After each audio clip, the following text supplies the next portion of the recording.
Hello வணக்கங்க. உங்களுக்கு சொந்த வீடு கட்டணும் அப்படின்னு ஆசை இருக்குன்னா, தயவுசெய்து இந்த வீடியோவ ஸ்கிப் பண்ணாம முழுசா பாருங்க. கண்டிப்பா இந்த வீடியோ எண்டிங்ல நீங்க கண்டிப்பா சொந்த வீடு கட்ட முடியும் அப்படின்ற கான்ஃபிடென்ட் கண்டிப்பா வரும். எப்படி கட்டலான்ற முடிவையும் நான் உங்களுக்கு சொல்றேன். ஓகேங்களா? ஃபர்ஸ்ட் ஆஃப் ஆல் வந்து பார்த்தீங்கன்னா, சொந்த வீடுனா ஏன் எல்லா பேருமே அது வந்து நம்ம உயிரா இருக்கிறோம் அப்படின்னு பார்த்தோம்னா, நம்ம ஃப்ரீடமா நம்மளுக்கு ஏத்த மாரி இருக்கலாம். ஏன்னா எல்லா பேர் லைஃப்லயுமே வந்து பார்த்தோன்னா, முக்கியம் வந்து தூக்கம் தாங்க. அந்த தூக்கம் வந்து ஒரு நிம்மதியான இடத்துல நம்மளுக்கு பிடிச்ச, நம்ம விருப்பப்பட்டு கட்டுன ஒரு இடத்துல இருக்கும்போது, எந்த ஒரு டிஸ்டர்பன்ஸ் இருக்காது. யாருக்கும் நம்ம அடிமையா இருக்கணும்னு அவசியம் இல்ல. யாருக்கும் பதில் சொல்லணும்னு அவசியம் இல்ல. ஸோ நம்ம இடம்டா, என் இடம். நான் அதாவது ஒருத்தவங்க சொல்லியிருப்பாங்க இல்லையா? பூமியிலேருந்து வானத்து வரையும் என் இடம் தான் அப்படின்ற நினைக்கிற ஒரு பெருமை. இந்த எல்லாமே சேர்ந்தாங்க. இன்னொன்னு கௌரவம். ஓகேங்களா? ஸோ இதுக்கெல்லாம் சேர்த்து தான் வந்து பார்த்தோன்னா, நம்ம குழந்தைங்களுக்காக எல்லாத்துக்கும் சேர்த்து வைக்கணுன்ற ஒரு எய்ம்ல வந்து நம்ம சொந்த வீடுன்றது ஆசைப்படுறோம். இல்லைங்களா? ஆனா சொந்த வீடுன்றது ஆசைப்படுறதுன்றது 2 விதமா எடுத்துக்கலாங்க. ஒண்ணு வந்து வில்லேஜ் லைஃப், ஒண்ணு வந்து சிட்டி லைஃப். ஓகேங்களா? இப்ப சிட்டி லைஃப் பொறுத்தவரையும் எல்லா பேர் வாழ்க்கையிலுமே வந்து பார்த்தோம்னா, நம்ம வேலைகள் எடுத்துக்கோங்களேன். வேலைகள் வந்து நம்ம 1 மாசம் வந்து ஒரு இடத்துல வேலைக்கு போவோம். இல்ல 1 இயர் வரையும் ஒருத்தவங்களுக்கு வேலை அங்க இருக்கும். டக்குனு வந்து ஒரு இடத்துல ட்ரான்ஸ்ஃபர் பண்ணுவாங்க. இல்ல நம்மளுடைய சிச்சுவேஷன்ஸ் காரணமாக நம்ம என்ன பண்ணுவோம்னா, ஒரு பிளேஸ்லேருந்து இன்னொரு பிளேஸ்க்கு, இல்ல ஒரு நாட்டிலேருந்து இன்னொரு நாட்டுக்கு கூட மாறுறதுக்கு நெறைய வாய்ப்புகள் இருக்கு. ஆனா வில்லேஜ் லைஃப் பொறுத்தவரை அப்படி கிடையாதுங்க. அவங்க வந்து ஜஸ்ட் அவங்களுடைய சரவுண்டிங்லேயே தான் வேலை பார்க்குற மாரி வரும். அப்படியே அவங்க வந்து அந்த வீட்ட விட்டு போறதா இருந்தாலும், அவங்க ரிலேஷன்ஸ் வந்து பார்த்துப்பாங்க. ஆனா சிட்டி லைஃப்ல வந்து நெறைய பேர் லைஃப்ல வந்து பார்த்தீங்கன்னா, மெயினா அந்த ஹஸ்பண்ட் ஒய்ஃப் இவ்வளோதான். அதாவது சிங்கிள் ஃபேமிலியா தான் வாழ்ந்துட்டு இருக்காங்க. அப்படி இருக்கும்போது டக்குனு ஒரு இடத்துல நம்ம போகணும் அப்படின்னா கூட, அந்த வீட வந்து பாதுகாக்கிறதுன்றது ரொம்ப கஷ்டம். நெறைய பேர் வந்து பார்த்தீங்கன்னா, இப்போ சொந்தமா நெறைய வீடு கட்டிட்டு எவ்வளோ கஷ்டப்படுறாங்க தெரியுங்களா? அது விக்கிறது அந்த மாரி முடிவெல்லாம் எடுத்துடுறாங்க இல்லையா?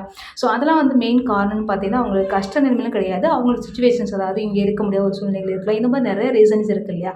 ஸோ இதெல்லாம் நீங்க பார்த்துக்கோங்க. ஓகேங்களா? சொந்த வீடு கட்டணும் அப்படின்னு நீங்க ஆசைப்படுறது மட்டும் இல்லாம, அது கட்டுனா லைஃப் லாங் நம்ம இங்கேயே வந்து சரௌண்டிங்ல வந்துட்டு சர்வே பண்ண முடியுமா அப்படின்றத கண்டிப்பா திங்க் பண்ணணும். அப்படி இல்லன்னா நம்ம என்ன பண்ணணும்னா, ஒரு லீஸ்க்கோ, ஒரு வாடகைக்கு தாங்க விட்டுட்டு போற மாரி இருக்கும். பட் நெறைய பேருக்கு அது கஷ்டமா இருக்கும். நம்ம ஆசை ஆசையா பார்த்து கட்டினா எவ்வளோ பேர் வந்து தெரியுங்களா? இப்பலாம் யங் கப்பிள்ஸ்லாம் வந்து பார்த்தீங்கன்னா, அவ்வளோ கஷ்டப்பட்டு ஒரு வீடு கட்டியிருப்பாங்க.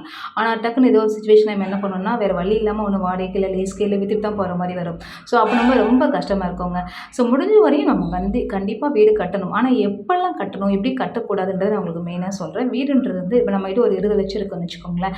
அது ஒரு 10,00,000க்கு அழகா வீடு கட்டலாங்க. இல்ல 10,00,000 தான் இருக்குன்னு வச்சுக்கோங்க. நம்மளோட ஒரு 5,00,000க்கோ அந்த மாரி சிம்பிளான வீடு வந்து கட்ட முடியும்.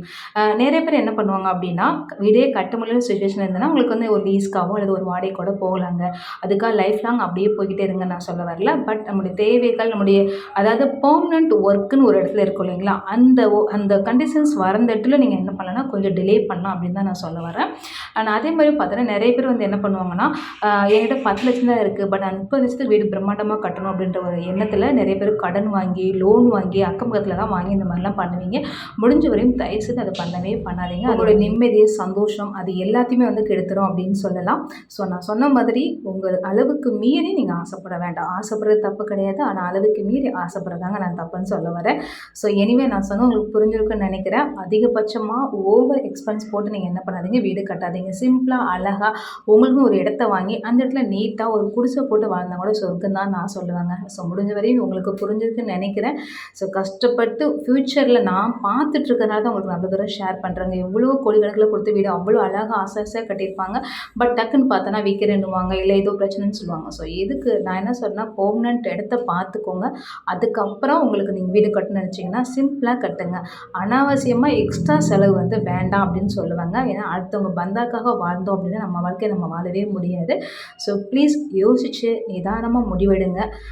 ஸோ அதுதான் மெயினாக உங்களை நான் ஷேர் பண்ணிக்க விரும்புகிறேங்க. ஸோ இதுக்கப்புறம் உங்களுக்கு ஒரு பிளான் கிடைக்கும் நம்புறேன். ஸோ இந்த பதிவு உங்களுக்கு பிடிச்சதுன்னா ஒரு லைக் பண்ணுங்கள், ஷேர் பண்ணுங்கள். தேங்க்